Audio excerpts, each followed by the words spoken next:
குருவே சரணம். எல்லோருக்கும் நமஸ்காரம். நாம் இந்த பதிவில் வரக்கூடிய தமிழ் வருட புத்தாண்டு விஸ்வாவசு அப்படிங்கிற தமிழ் புத்தாண்டை பற்றி தான் பார்க்க போகிறோம். முதல்ல பஞ்சாங்கத்தின் அடிப்படையில் வரக்கூடிய பலனும், அதன் பிறகு மேஷம் தொடங்கி மீனம் வரையில் ஒவ்வொரு ராசிக்கும் எப்படிப்பட்ட பலனை இந்த விஸ்வாவசு அப்படிங்கிற தமிழ் புத்தாண்டு கொடுக்கும் அப்படிங்கிறதையும் நாம் விரிவாக பார்க்க போகிறோம். இந்த விஸ்வாவசு ஆண்டு தமிழ் வருட 60 வருட கணக்கில் 39வது வருடம். இந்த வருடம் பங்குனி மாத கடைசி தேதியில் பிறக்கிறது.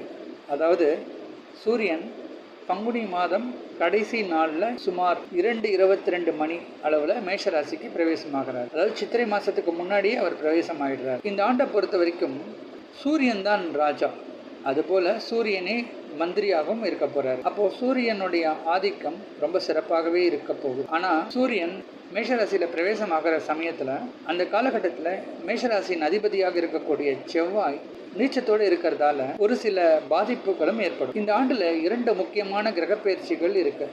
குறிப்பாக குரு பயிற்சி மற்றும் ராகு கேது பயிற்சி. இந்த 2 பயிற்சிகளுமே அடுத்தடுத்து வர இருக்கு.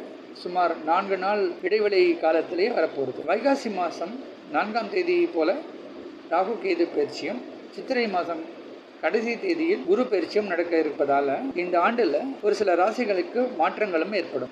இந்த தமிழ் புத்தாண்டு பிறக்கும் போது கும்ப லக்னம் ஆகவும், மீனத்தில் நல்ல ஒரு கிரக சேர்க்கையோடும், மேஷத்தில் சூரியன் பிரவேசமாக அடையக்கூடிய அந்த காலகட்டத்தில் செவ்வாய் நீச்சமாக இருக்கக்கூடிய அமைப்பில் இருக்கு. அப்போ லக்னத்துக்கு 2ஆம் இடத்துல சனி இருப்பதால ஓரளவுக்கு நன்மை தரக்கூடிய வகையிலேயே இருக்கும். குருவின் வீடாக இருப்பதால ஆன்மீக நம்பிக்கை மேலோங்கக்கூடிய ஒரு காலகட்டமாக இருக்கும். அதே சமயத்தில் பங்குனி மாதத்தில் மீனத்தில் ஒரு கிரக சேர்க்கை இருப்பதால் குறிப்பாக கடல் சம்பந்தப்பட்ட பிரச்சனைகள் இருக்கக்கூடிய வாய்ப்பு உண்டு. ஒரு சில இடங்களில் சுனாமி மற்றும் அதிக மழை பொழிவுகள் இருக்கக்கூடிய சூழ்நிலை இந்த காலகட்டத்தில் இருக்கும்.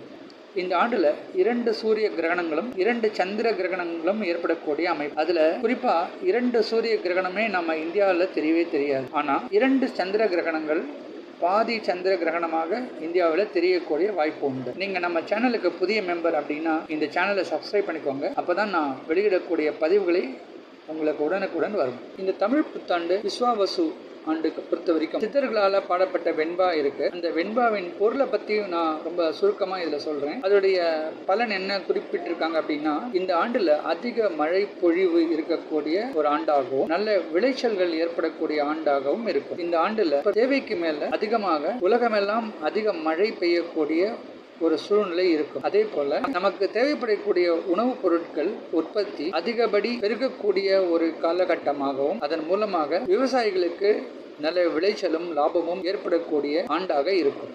அடுத்தபடியாக கால்நடைகளுக்கு